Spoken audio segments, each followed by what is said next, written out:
Full disclosure, Sandra actually worked on snow and is married to one of my students on snow. Nevertheless, it's an example of how, which I'll say in a moment, of how our students have moved on to a wide variety of different highly capable positions.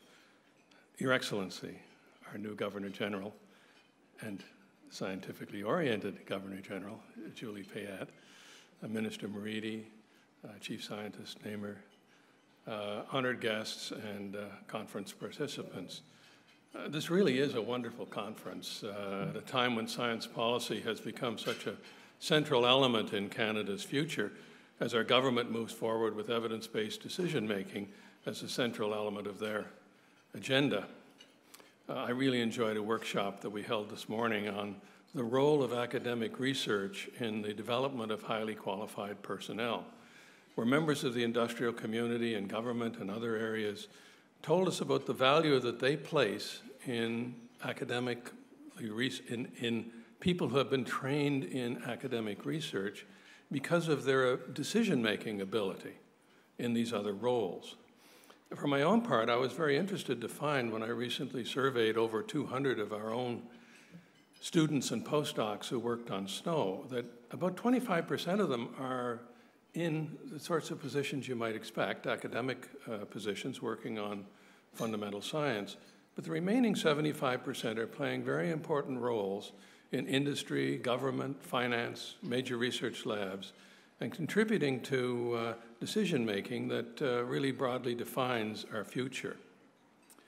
I'd like to congratulate Mehrdad Harari and his organization for providing the opportunity for such discussions to take place. This really is an exciting week and is something that he and his organization have developed, and I think it's become a very important part of Canadian science culture, and it's really a pleasure to be here.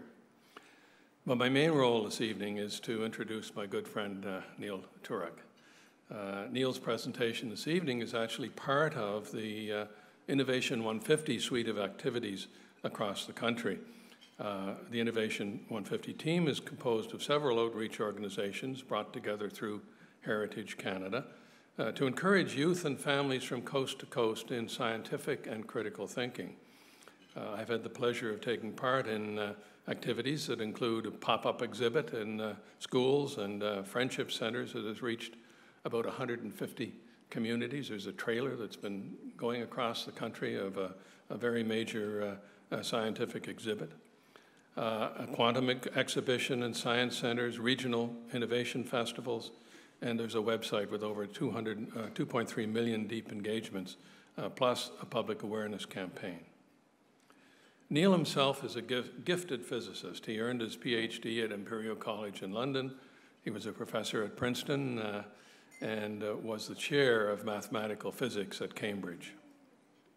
Before assuming his role as the director of the Perimeter Institute here in Canada, where he leads the research, training, and outreach operations, I've been privileged as a member of the board of directors at Perimeter to observe the magic, really, that he has used to transform Perimeter into what I think is considered the leading theoretical physics institute in the world these days. For his work in cosmology, he's been awarded the James Clerk Maxwell Medal of the Institute of Physics of the UK. And for his direction of scientific activity, he's been awarded the John Torrance Tate Medal for International Leadership in Physics by the American Institute of Physics, among many other honors. Neil is also a top educator, science communicator, and collaborator. He founded the African Institute for Mathematical Sciences, AIMS, which is now in 6 different countries in Africa.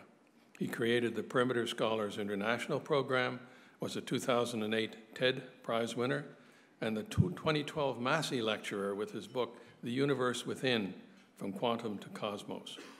Tonight, Neil draws on his personal and professional experiences from around the globe to share reflections on science, technology, and social change. He'll also share with us his 4 C's of innovation that Canadians can embrace to create a brighter future. I know we'll all enjoy his perspectives, and I encourage you to ask many questions during the Q&A session afterwards. Now we're about to welcome Neil to the stage for his presentation entitled "We Are Innovators." But first, let's take a peek into the world of scientific discovery that will help drive our future through the following video.